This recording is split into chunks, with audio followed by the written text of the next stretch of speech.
Shri Tuljabhavani complex 1 BHK 2 BHK and shop project by Shri Tuljabhavani developers, Gawandiwada opposite Asha park near Bharadnaka, Malvan, Sindhudurg. आपल्या स्वप्नातील घर प्रत्यक्षात। Contact details for booking. मुलांमध्ये असणारे कौशल्य, त्यांच्यातील कल्पकता या राज्यस्तरीय बालवैज्ञानिक विज्ञान प्रदर्शनातून दिसते। त्यामुळे भविष्यात निश्चित नवे वैज्ञानिक देशाला मिळतील असा विश्वास शालेय शिक्षण मंत्री दीपक केसरकर यांनी व्यक्त केलाय। मुलांच्या वैज्ञानिक प्रतिकृतीची त्यांनी पाहणी केली, यावेळी ते बोलत होते।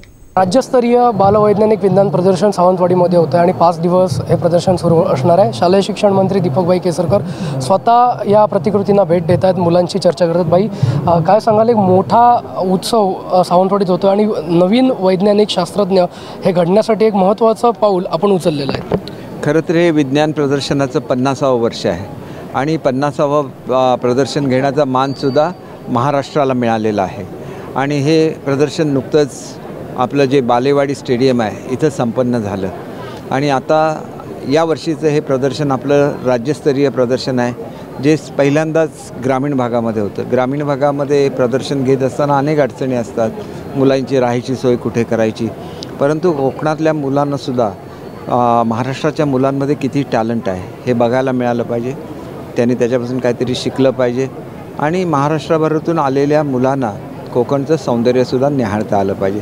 त्याच्यामुळे हे कोकणामध्ये ठेवलं आहे। सर्वात हुशार मुलं ह्या जिल्ह्यामध्ये असतात, परंतु त्यांच्या सोयी अधिक अद्ययावत झाल्या पाहिजेत। परंतु एकंदर आपण बघितलं तर महाराष्ट्राची मुलं किती टॅलेंटेड आहे हे आपल्याला समजू शकेल। कृषीपासून ते इलेक्ट्रॉनिक्सपर्यंत प्रत्येक गोष्टीमध्ये त्यांनी प्रयोग केलेले आहेत। अपंगांसाठी काय करायचं हे सेन्सिटिव्ह मन मुलांकडे असतं आणि त्यांनी अपंगांसाठी अनेक प्रयोग केलेले आहेत आणि याच्यामधूनच पुढचे शास्त्रज्ञ घडणार आहेत आणि त्याच्यामुळे निश्चितपणे याच्यातली जी मुलं सिलेक्ट होतील त्यांना अधिक चांगल्या सुविधा कशा देता येतील याच्याबद्दल आम्ही विचार करू। 500हून अधिक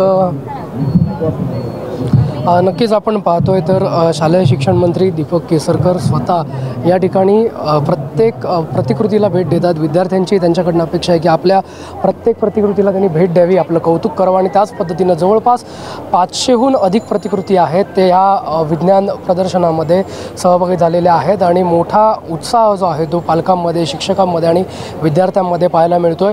शिक्षण विभाग असेल, विविध विज्ञान विभागाशी संबंधित संस्था असतील, त्याचप्रमाणे भोसले नॉलेज सिटी ज्यांनी एक वेगळा ब्रँड आपल्या कोकणामध्ये शिक्षणाचा निर्माण केला आहे, त्यांच्या माध्यमातून हे प्रदर्शन यशस्वी करण्यासाठी खूप मेहनत गेले आठवडाभर 2 आठवडे घेतली गेली आणि आज खऱ्या अर्थानं या बालवैज्ञानिक राज्यस्तरीय 51व्या प्रदर्शनाचा शुभारंभ शालेय शिक्षण मंत्री दीपक केसरकर यांच्या हस्ते झालेला आहे। थोड्याच वेळात केंद्रीय मंत्री नारायण राणे, मुख्यमंत्री एकनाथ शिंदे यांच्या उपस्थितीत जो महत्त्वाचा कार्यक्रम आहे तो सुरू होताना पाहायला मिळणार आहे। कॅमेरामॅन प्रसाद कदमसह विनायक गावस, कोकण 7 लाईव्ह, सावंतवाडी। आमचे दिवसभरातले सर्व अपडेट्स, ताज्या घडामोडी आणि थेट लाईव्ह पाहण्यासाठी सबस्क्राइब करा, लाईक करा कोकणचं नंबर 1 महा चॅनल कोकण 7 लाईव्हचं YouTube चॅनल।